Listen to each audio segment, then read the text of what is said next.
Right, here we have two more items of interesting junk, although they're probably not so junk if for no other reason than the quality of the enclosures indicates that they were at one stage quite expensive test equipment, I think. They both came from the same test equipment auction that the last junk in the previous video came from. So I'll go through this one first. I think this is even the least junk of the two. Neither of them are junk, I don't think, but this one even less so. I'll keep you in suspenders on what that is. We'll go through this one first.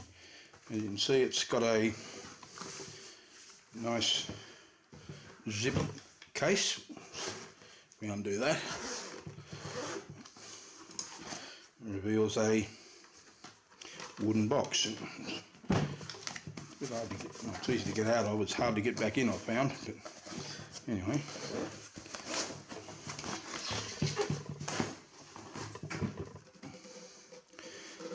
And when we open it up,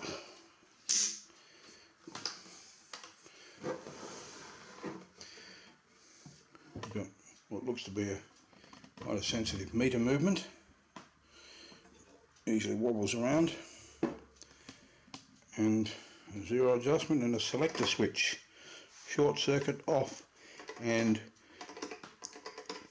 a 1 of 6 selector, which obviously corresponds to these 6 pairs of input terminals, and it's marked in degrees Fahrenheit. Now, I did see this thing before the auction, but during the bid I was thinking this thing was calibrated in degrees common sense, but no, it's degrees funny buggers.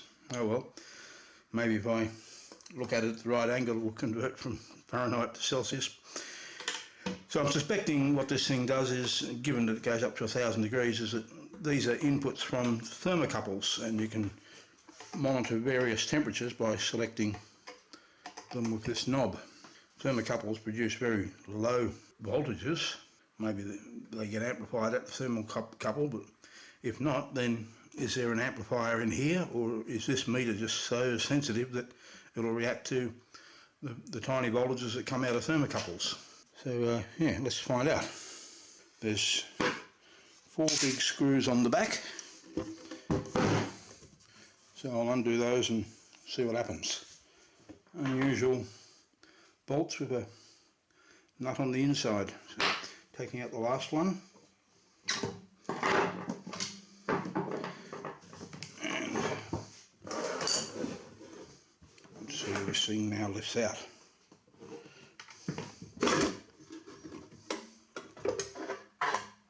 Yes, it does. Whoa! Oh, check that out. That is one substantial meter movement. Bloody hell. Fairly weighty too. A very nice low resistance switch with quite a big thick, 2 big thick contacts, and I suspect that's a very good switch. This meter is unbelievable. Looks to be a very large magnet. You can see the spring, strong magnet. There's the spring, looks like the return spring. Wow. So could it really be just a very sensitive galvanometer type thing that can be driven simply by the voltage coming out of a thermocouple? I'll try and find out more about this thing. It was made Cambridge Instrument Company, London and Cambridge. These terminals here may be solid copper or tellurium copper or something, some low thermal EMF, so that it doesn't introduce extra voltages on top of the thermocouple voltage. Looks like a couple of wire wound resistors, 450 and 2 something 5 ohms. Would seem a shame to pull it apart to use the parts for other purposes, but not much use to me as it sits. I'll see if I can find out more about it. The movement on this thing is very sensitive. If you imagine that that's north, south, left and right, or east and west, I'm currently standing 1 metre left or west and 2 metres south, and I'm just going to walk forward briskly, just 2 metres to be level with the meter, and stop right next to it.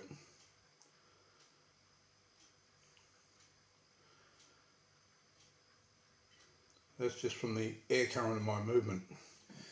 And so I'm getting the impression that this thing is certainly not junk. Cambridge Instrument Company was formed in 1881, lasted till 1968 with variations of that name, but from 1924 it was called that.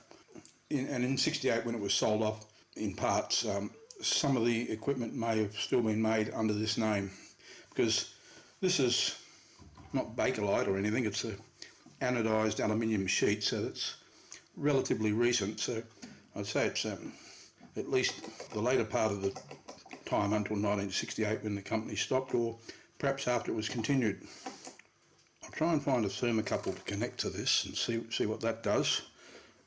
Now, I'm assuming that's the model number, but I can't find any reference to anything like this. There's lots of references to Cambridge Instrument Company, but I can't find any images or references to that model number. So it may be unique. Maybe I shouldn't wreck it. Maybe it's worth a lot. I don't know. So I've got a K-type thermocouple. It's the only sort I have, and I've connected it on setting number 1. Now, short circuit off doesn't seem to affect the position of the meter, and I've zeroed it. I'll zero it to about 60 degrees funny buggers, which is temperature in here roughly, and about 60, 70, something like that, 65, and then I'll stick the thermocouple in very hot water, nearly boiling, straight out of the microwave, and it was boiling a second ago. Put this in there, and she goes up. You'd expect it to get up near 200, boiling point being 212, but it doesn't go that far. But then maybe it's not meant to have K-type thermocouple, some other type. I don't know. Can't find out any information on this thing. But I get the impression it's not even a industrial equipment. I get the impression it's for lab use, precision lab work. You might have a whole bunch of thermocouples connected to some experiment, and you want to measure the temperature at various parts of the experiment. That wasn't done up very well, was it? Oh, we're getting up not far off 200, is it? If I stick it in cooler water, like closer to room temperature, it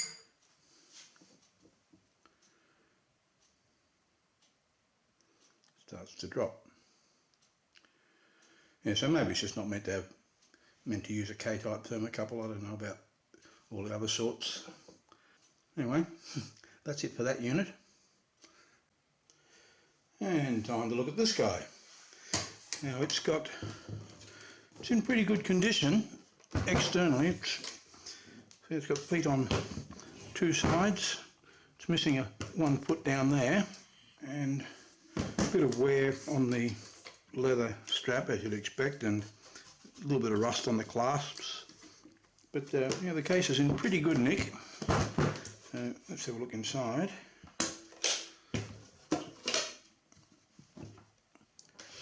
And this is in very good nick. So it's a H attenuation network. Once again, it's got high quality switches and terminals.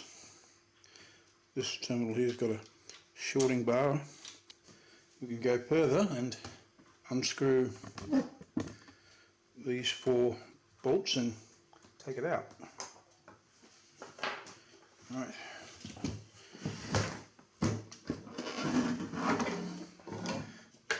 And that still doesn't get us to the innards.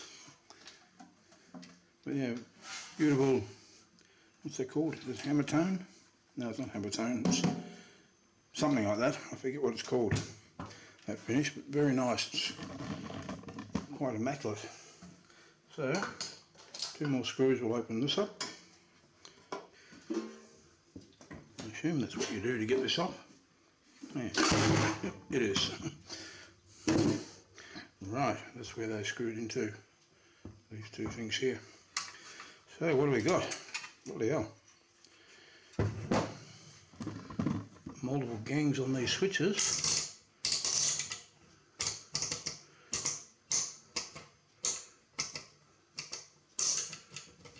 It looks like 2 gangs on each and shields between them. Lots of, I assume they're resistors.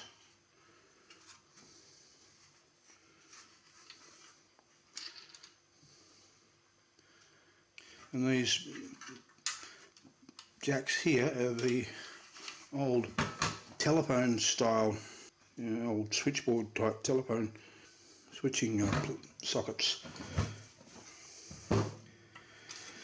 Again, I couldn't find any information on this guy. No circuit or documentation.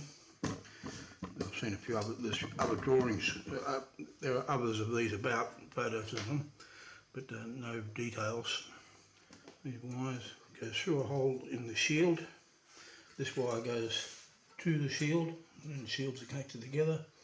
Another wire here going through a hole in the shield. But just so again, not junk. It's very high quality switches, high quality terminals, high quality, probably very precise wire wound resistors, and what to do with it. Again, should I pull it apart, use the terminals and the switches for some other project? An H network looks like this. There's the H, made out of resistors.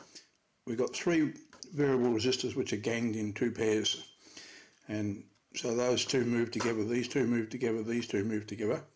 And it's really just 2 pi attenuation networks, but balanced. The pi network, the inputs would go to ground, this would go to ground, and the output would go to ground. In the H network, it's 2 pi's inverted back to back, and it's balanced. These switched plugs, although they've got a switch in them, the switch doesn't do anything, and they're simply in parallel with the banana sockets. And this other terminal block with the shorting bar, it's centre point and earth, I believe, CP and E. So the centre point of these in the middle variable resistors and earth, so you can shield it all by joining that to that and then connecting this to earth. So I think that's what's going on there. I haven't checked it in detail that that's exactly what's happening, but so and these networks are just a way of attenuating a signal while presenting a given impedance on the inputs and the outputs, and in the case of this one it seems to be 135 ohms.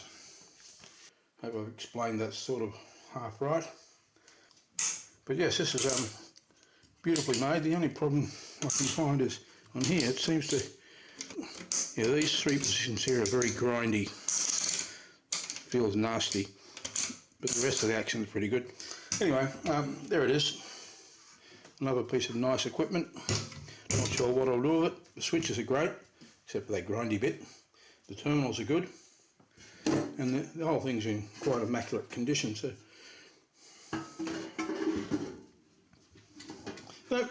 there you go, there's my not quite junk.